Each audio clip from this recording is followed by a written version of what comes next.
Hello, everyone. This is Tom Fox back with another episode, and you are in for a treat today because I'm in for a treat. I have fellow UT grad Michael Edenbaum. Michael, first of all, welcome and thank you so much for taking the time to visit with me today. It's an honor to be here. Thank you. Michael, I started a podcast around movies last fall, and the journey for me has been extraordinary to listen to people like yourself talk about the creative process. I have a podcast with artists, I have a podcast with authors, I've done a movie series with a film producer, and I'm really intrigued by the creative process of an actor. So I hope we get to explore that with you and really talk about your work and your own process with that incredibly long-winded introduction. First of all, welcome again. And could you give us a brief overview of your career, some of the key projects, and then the Acclaimed Talent Agency? Yeah, it started back 1,000 years ago. I saw a movie with Paul Newman and Robert Redford called Butch Cassidy and the Sundance Kid. That was my moment. That's when my soul woke up and said, you know what? That's what I want to do. But it was like saying, I want to be an astronaut. It's just how realistic is that? I got into a movie early on in the 80s and I got to work with Sidney Pollack's sister, Sharon. And it wasn't in the movie, so I was working in a sales position, but she happened to be part of the production in the studio that I was working at. So I got to know a little bit about the background of what a real actor does. And Redford and Newman were my heroes. I wanted to be Robert Redford when I was a kid. And Sid Pollock directed Redford in a few things, as well as Dustin Hoffman. So that's about as close as I got. Fast forward to about a year and 9 months ago. And I was out with a friend, and she said, wherever you go, people say, you know who you look like? And she said, why don't you make money off that? And I said, okay, how do I do that? She said, well, first get an agent. So I got an agent the next week, Acclaimed Talent Agency here in Austin. And within about a week or two after that, I got my first coffee commercial. And that was the beginning of my acting career full time.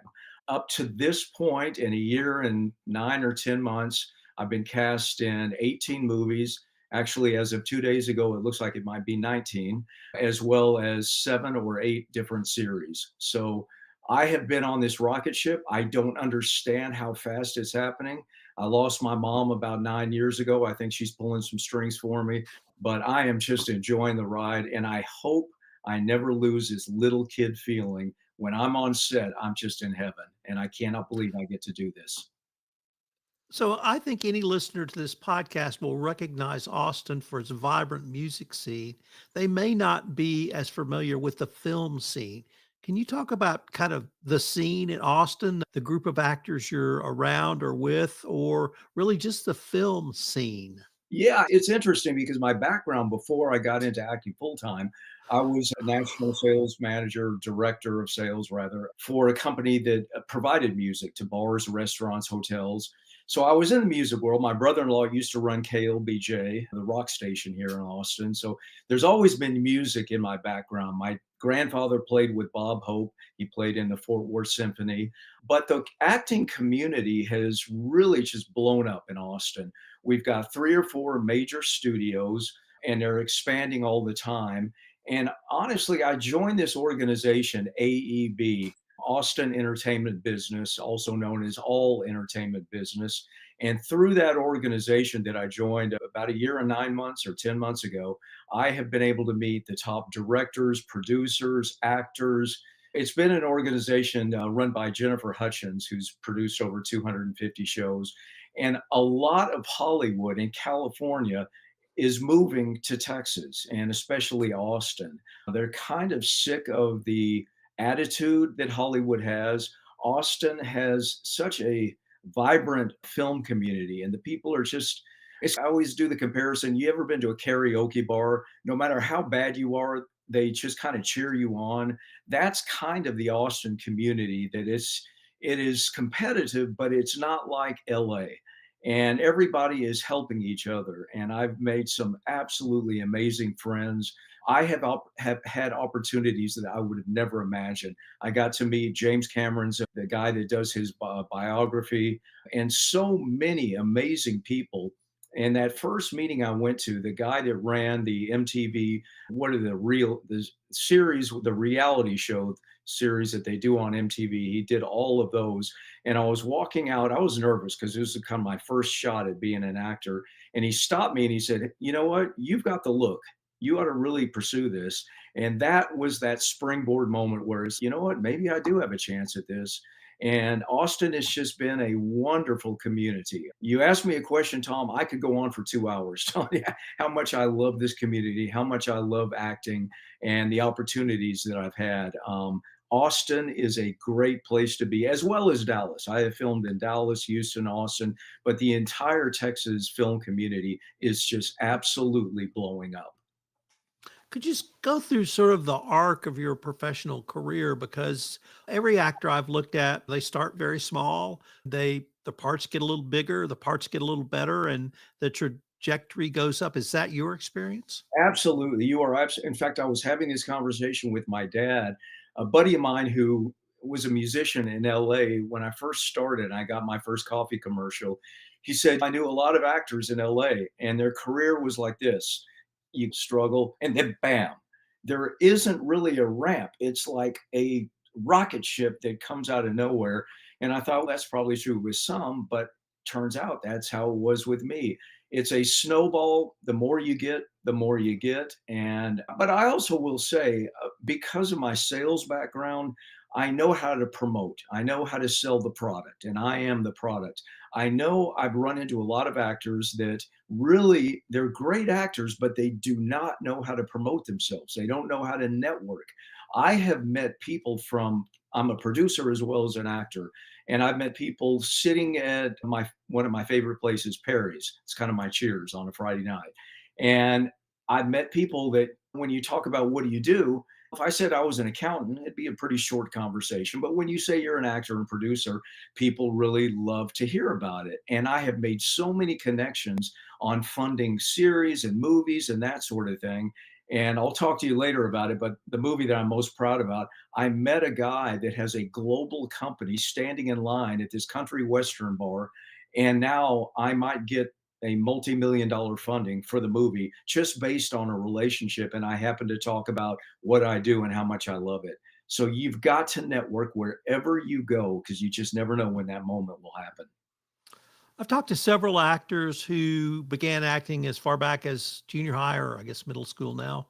High school, they may have acted in college. They were on stage in college or in high school, and they talk about the transition to film. That's not your background. It Well, doesn't sound really, like. I was an actor in my own head. Okay.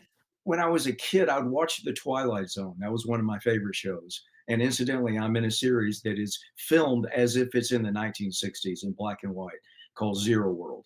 And I used to remember dialogue. And I would look at a movie and wonder why the camera angle was a certain way and why the lighting was a certain way. I would watch movies in a very different way than most little kids did. So it was like my soul was telling me, this is what you were meant to be, but I didn't have the spine or the guts to really take a shot at it because how many actors really are successful? And this is what I tell everybody no matter how unrealistic you think your dream is, give it a shot because you absolutely never know. Maybe that was your trajectory. Maybe that's where you were supposed to be. And one of my favorite sayings is when you finally find out what you're supposed to do, the universe conspires to assist you. And boy, it's been a green light after green light with me. I have a perfect example of just this shouldn't be happening, but it is. And I'm going to enjoy the hell out of this ride. And I love it every single day. My phrase might be a little bit different than that, but let's see. I say when the universe closes a door, it opens another. You have to have the courage to walk through that. Absolutely. And that part 2 is what took me 50 plus years to figure out. I knew part 1, Yeah. but you gotta have the courage to walk through it, and you just said that. And that's interesting because I try to do something a little bit scary at least every other day because that's how you grow. I think it was George Clooney who says, success teaches you absolutely nothing. Failure is where you learn. And I was a shy kid. I couldn't get a girl to look at me. My looks changed a little bit when I was in UT, and then I finally was able to get a date. But here's a shy kid that was afraid to be in front of anybody talking. And look what I'm doing. I'm standing with a crew of 30 or 40 people, 4 or 5 cameras, a boom man, and everybody's staring at me. It should be my biggest fear in life, but I have walked through that door, Tom, and now it's like, I cannot believe I'm doing what I was most afraid of. And I think that's how you grow as a person, not just as an actor. So, what have been sort of either your favorite roles or favorite projects to date? That's a great question, and it changes depending on the time of day you ask me that question. There's a movie coming up, and I've got a meeting with a potential investor on Friday. It's the closest to my soul. It takes place during the Holocaust, and it's a true story. It's about a father who has to tell his son, he lives in Austria, and he has to send his son to America right when the Nazis are invading. My family, part of my family, was in the Holocaust. I'm Jewish, and it really touched my soul. Schindler's List was one of those movies where I could barely stand up in the theater after I saw it. And I have a lead role. I play the father. I had to master an Austrian accent for the role. The trailer is out. If you go to my IMDb, the trailer comes up automatically. Again, it's called Stairway. And it is so powerful. It will probably be the most powerful movie I ever do. When we get the funding, we're going to shoot part of it in Austria and then the rest in Texas. And it is just, I have such emotional scenes. The subject matter is just, it's humanity's worst moment, but there's beauty within those moments. And this film is just absolutely incredible. I could not be more proud. We're probably going to go to a few of the concentration camps in Poland, maybe film part of it there. But it is just, it's such an emotional journey. And they let me go off script for one scene. And I kind of lost my soul. I truly, I know this sounds a little bit out there, but I almost felt like I was there in a past life. It was so personal. And I've been to every Holocaust museum, New York, Washington. So I am beyond proud of that film. That would probably be on top. Some fun stuff that I've just been I talk about. Sometimes I literally stay up at night thinking this can't be real. I was in a film recently with an Academy Award nominated actor, Eric Roberts. And if you've ever seen The Pope of Greenwich Village, I was one of those movies where, oh my God, this guy is acting on a different level. And here I am on set right next to him. It's like you have these out of body experiences. And Burt Floyd, who was in Gilmore Girls and a bunch of series, I consider him a friend now. So that movie is called Towpath. I'm in another movie called Dovey's Promise, which is about to come out. True story about Dovey Roundtree, who was a civil rights attorney in 1964, who went up against the Department of Justice and won. A black woman in 1965 against the DOJ and won. It's a true story. And I'm in two movies about the same lady. And one of the movies, I'm a DOJ prosecutor, Dovey's Promise. And on the other movie, I'm a reporter, the Eric Roberts movies. Very proud of both of those. I also got to meet Donzale Abernathy, who is a civil rights activist, and she's a goddaughter of Martin Luther King. She was in the film with me as well. And just met so many incredible people. And everywhere I go on these films, I ask, what's your trick? How do you memorize? How do you get into an emotional scene where you want to cry? And then Zero World, a kid who was a fan of Twilight Zone and Lost in Space. And if you've ever been a fan of Star Wars, this is all three of those put together into one series. And I'm going to be looking for funding on that very shortly, but we've already got over 100 episodes written, 5 feature films. It's an anthology. And again, if you watch it, you literally think it's like Rod Serling filming in 1960. It's just such a cool original concept. And Tom, there's a couple of projects I can't really talk about because I'm signed to an NDA, but I'm going to be in a sitcom and try out my comedy chops. That's going to be coming up fairly soon. And it looks like it's going to be a major hit.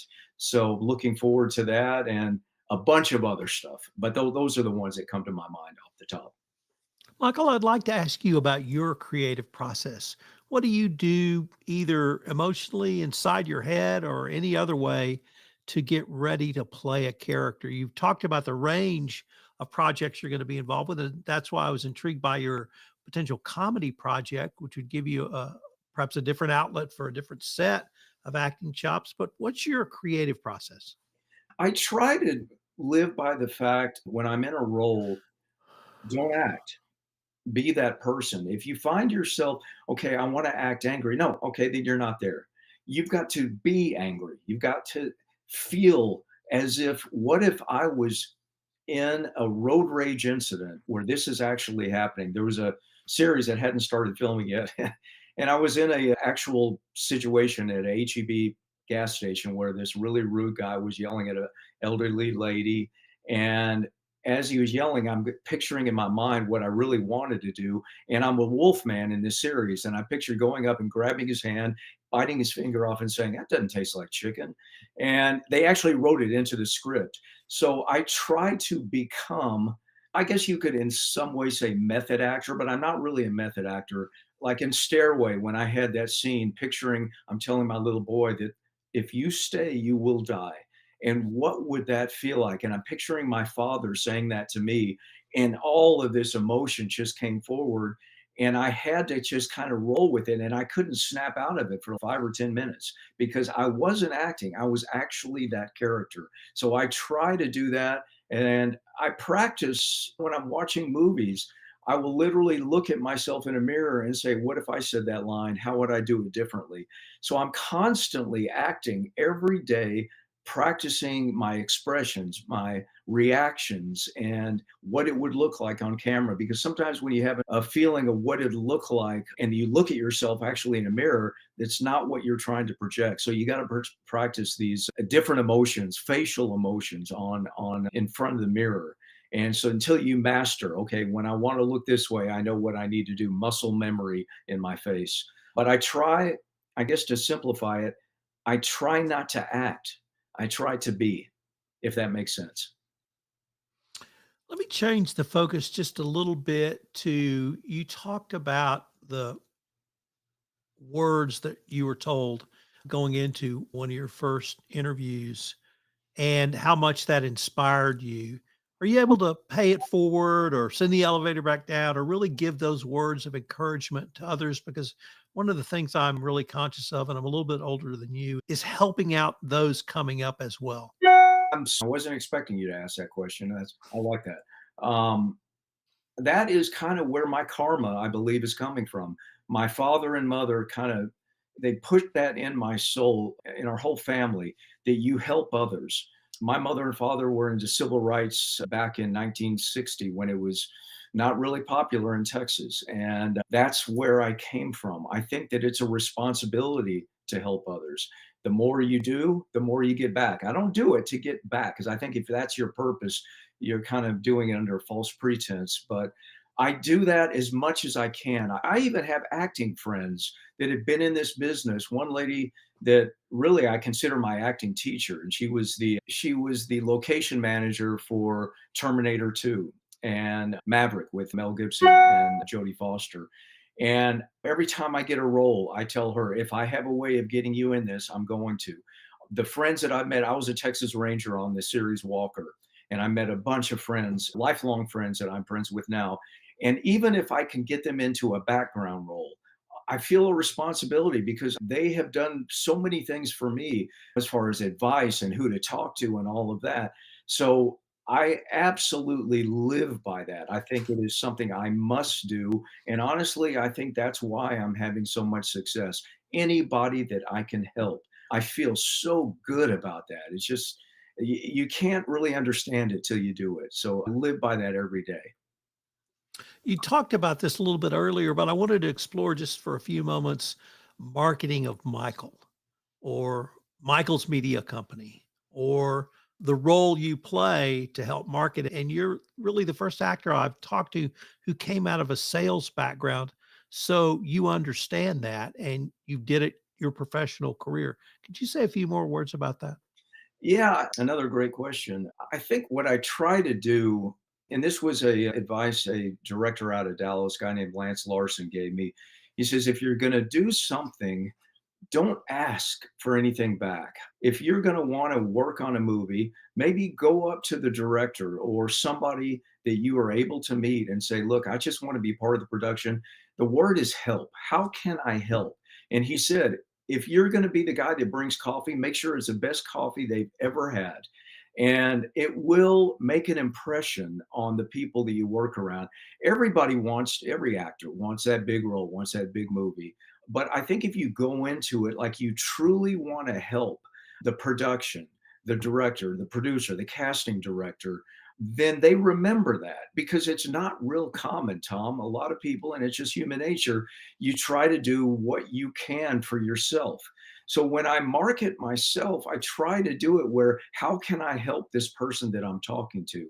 And even if it's somebody that just when you're an actor, people are interested and they ask a lot of questions like what's it like and how do you memorize all of this? But I always try to turn it around. Tell me about you. What do you do? Because I learn from every relationship that I've met. Sometimes I just learn as a person. Sometimes I learn I can take this person's character and turn it into my future role that I might have. But as far as marketing, I network wherever I am. If it's a grocery store, if it's a restaurant, if it's a friend, I ask them what they do. I ask them all about themselves. And human nature, they will ask the question back, what do I do? And I do that wherever I am. And I've had many actors say, well, if they want me in the role, they'll tell me. I'm one of those people because of the sales background. And I know this may not be something casting directors want to hear, but if I'll send an audition in, I'll first of all I'll send a thank you note for the opportunity. Then I'll follow up in a week or two. Hey, I know you're busy and I may never hear back, but I just want to thank you for the opportunity. Have any casting decisions been made? And by the way, if I'm not right for this role, I definitely would be open to other roles. And then one thing I do, Tom, I'll toot my own horn. On that email, I'll say, by the way, in the last 1 year and 9 months, I've been cast in 18 films and 9 different series. And I'm not saying it to brag. I'm saying it as a stamp of credibility. Okay, this guy clearly has something going for himself. And I don't know many actors that do that. It's not bragging, it's just telling them what you're capable of. And I think that's a missing ingredient in so many people that are trying to get a role. Michael, unfortunately, we are near the end of our episode for this, our time for this episode. But before we leave, I wanted to ask you if our listeners wanted to connect with you, follow you on social media, or get any more information about any of our topics, what would be the best place or places for them to go? I guess the top 3 would be go to my IMDb page, Michael Edenbaum. If you go to IMDb, just go to the search bar and type in my name, you'll see me. You can find me on Facebook, Michael Edenbaum, or Instagram, M as in Michael, M Edenbaum on Instagram. And if you're interested in possibly supporting or funding any of these projects, get in touch with me and I can set up a meeting with the other producers. But I just want to tell everybody how much I appreciate the people that love movies and love series because entertainment is great for the human spirit. And I am just so fortunate to be a part of it. Michael, I wanted to thank you, and I hope we can continue this conversation. I would love that. Thank you, Tom. Really appreciate it.